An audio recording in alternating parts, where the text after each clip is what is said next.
ఉన్నదే పాడైపోద్ది కదా, మెరుగు తగ్గిపోద్ది కదా. బంగారం కొన్ని రోజులు ఉంటుంది, మెరుగు తగ్గిపోద్ది. వెండి కొన్ని రోజులు ఉంటుంది, మెరుగు తగ్గిపోద్ది. వస్త్రాలు కొన్ని రోజులు మెరుస్తాయి, కొన్ని రోజులు అవి చిమ్మెట పట్టి చిరిగిపోతాయి. వస్త్రాలను బట్టి కాదు, బంగారాన్ని బట్టి కాదు, అలంకరణ బట్టి కాదు, ఏమండి నీ యొక్క బాహ్యపు అలంకరణ బట్టి కాదు, నీ అంతరంగ స్వభావంలో కలిగేటువంటి నూతన ప్రవర్తన మార్పును బట్టి ఏం చేయాలి తెలుసా, నీ కుటుంబంలో వ్యక్తులు మార్చుకోవాలి. వారిని మార్పు చేయాలంటే నీ బాహ్యంగా కనపడేది కాదు, అంతరంగంలో ఉన్నటువంటి పరిస్థితే.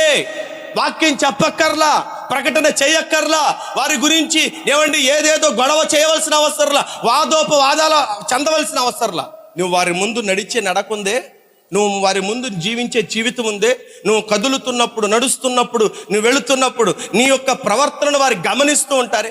ఆ గమనికలోని నీ ప్రవర్తన, నీ జీవితం వారికి తెలియపరచబడి వాళ్ళు అనాలి, రేపటి నుంచి నీతో పాటు మందిరానికి నేను వస్తున్నాను.